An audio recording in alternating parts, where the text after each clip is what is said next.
Bonjour à tous, dans cette vidéo, nous allons nous intéresser aux équations et nous allons voir comment résoudre une équation du premier degré à une inconnue. Alors pour cela, on va revenir sur l'exemple des programmes de calcul que l'on avait déjà vu et on avait obtenu l'équation suivante. On avait obtenu 2x plus 7, qui était le premier programme de calcul, égale 5x moins 4, qui était donné par le deuxième programme de calcul. Je veux savoir quand est-ce que ces deux membres sont égaux. Alors là, on voit que j'ai deux membres de l'égalité, c'est-à-dire que les deux membres sont séparés par le signe égal. J'ai le membre de gauche, ici en rouge, et j'ai le membre de droite. Alors, pour pouvoir résoudre l'équation, c'est le principe des balances que l'on avait déjà vu. C'est-à-dire, ce qu'on va chercher à faire, c'est mettre les termes en x d'un même côté et les termes constants, les nombres, d'un même côté. Alors, on se fixe un côté au départ. Alors, par exemple, on pourrait très bien dire que à gauche du signe égal, j'aimerais bien que ce soit la maison des x, c'est-à-dire que de ce côté-là, j'ai que des termes en x, et que à droite du signe égal, eh bien, j'ai la maison des nombres, c'est-à-dire j'ai que les termes constants à droite. Alors là, ce qu'on voit, c'est que les termes en x, j'ai 2x, j'ai 5x, et puis les termes constants, j'ai plus 7, et j'ai moins 4. Alors le 2x, c'est un terme en x, il est bien chez lui, il est dans sa maison, il est bien à gauche, donc ça c'est bon. Le plus 7, par contre, c'est un terme constant. Là, on voit qu'il n'est pas du bon côté, il n'est pas dans sa maison, si vous voulez. Et de l'autre côté, le moins 4, c'est un terme constant, il est bien chez lui. Par contre, le 5x, c'est un terme en x, il n'est pas du bon côté.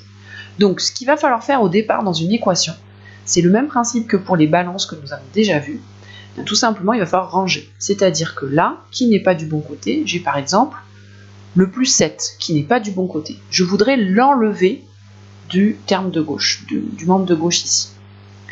Donc, il va falloir que je l'enlève. Pour l'enlever, je fais moins 7. Comme ça, plus 7, moins 7, ça l'annule, ça fait 0. Il va bien disparaître du membre de gauche. Mais si j'enlève 7 d'un côté de l'égalité, il faut que je fasse pareil de l'autre côté. Sinon, c'est plus équilibré. C'est l'histoire des balances. Donc, je vais enlever 7 de chaque côté. Si j'enlève 7 de ce côté-là, il ne me reste plus que 2x.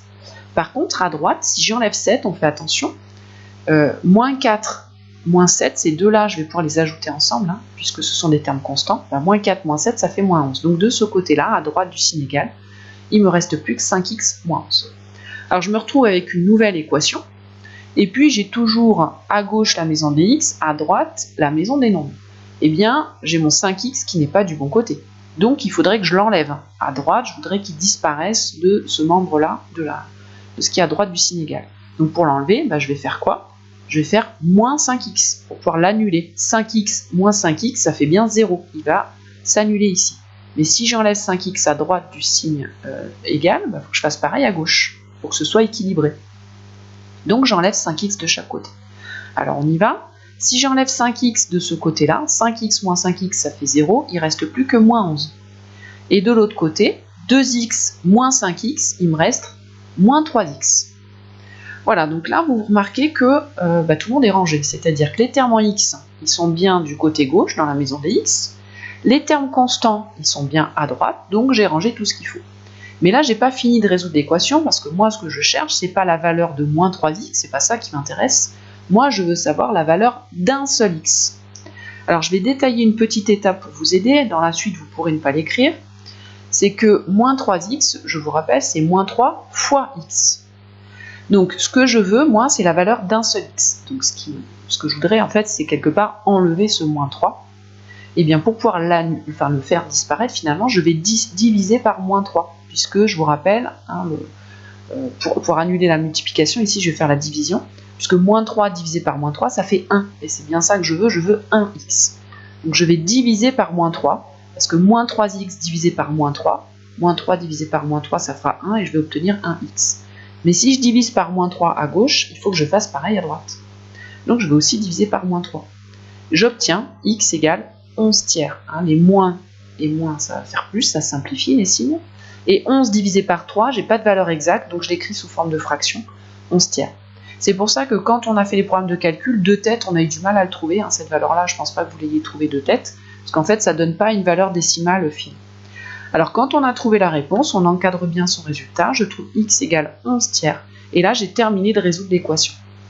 Donc là je vous ai tout bien détaillé, l'histoire de la maison des x, la maison des nombres, ça il faut le garder en tête. quand on fait une opération d'un côté, il faut la faire de l'autre pour garder bien l'équilibre entre les deux, qu'il y ait bien égalité à chaque fois d'une ligne à l'autre, que ce soit bien respecté. Voilà, vous avez appris à résoudre une équation. Cette vidéo est terminée.